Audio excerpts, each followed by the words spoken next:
Ja taas oleme siin Sakus Tallinna maantee 1 Retori arendusobjektil ja kui me tavaliselt räägime siin juttu objektijuhi Harriga, räägime sellist ehitusjuttu, siis kui maja on sellises staadiumis valmis, nii nagu siin praegu, siis oleks paras aeg hakata rääkima ka müügijuttu.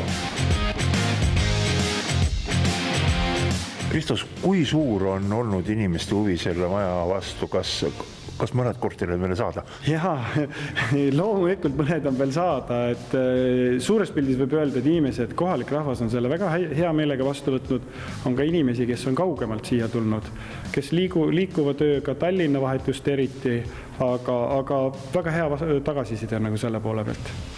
Aga üldiselt natukene sellest filosoofiast sa ütled, kohalik rahvas on vastu võtnud, no need inimesed elavad ju siin, eks ole, et see tähendab, nad vahetavad kodu.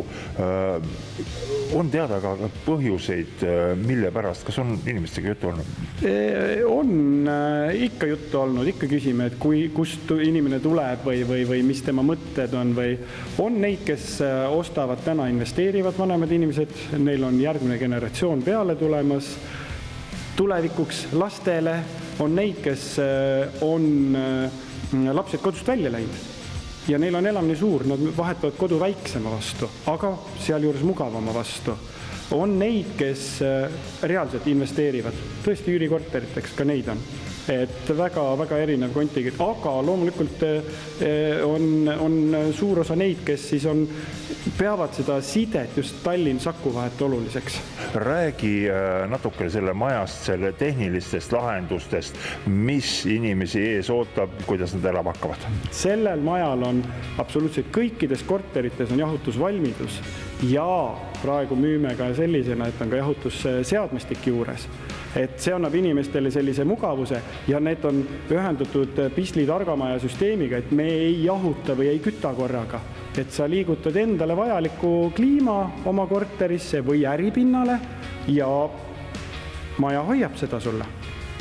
Ja teine, mis on selline mugav inimestele, on erinevad läbipääsusüsteemid, et kui me varem oleme rakendanud, et saad Pisli targast majast, nagu ütlesin, kliimat juhtida või üldalade uksi, siis siin on nüüd lahendus, kus ka korterite uksed, et kui meil on väiksed lapsed näiteks, kaotab võtme või unustab maha või me tahame, et vanaema tule ruttu appi, siis on imelihtne telefonikõne ja ema või isa võtab telefoni ja vajutab nuppu ja uks on lahti. Just. Mis Retoril veel põnevat käsil on või viimaste aastatega ellu kutsutud? Tegelikult siin lähiajal oleme käivitamas projekti Tabasalus, Kallaste 3, kohe Tabasalu keskuses, kus tuleb ideeliselt analoogse kontseptsiooniga hoone, et maa all on parkimine, esimesel korrusel on siis erinevad äripinnad ja siis üleval teine, kolmas, neljas korrus on siis korter, aga sisult sama kontseptsiooniga hoone. Ja head sõbrad, kui teil tekkis huvi selle objekti vastu, selle maja vastu, siis internetis tallinna1.ee minge hetkepilt peale ja võib-olla tulete mingil hetkel ka siia kliendipäevale juba valmis korterid uudistama.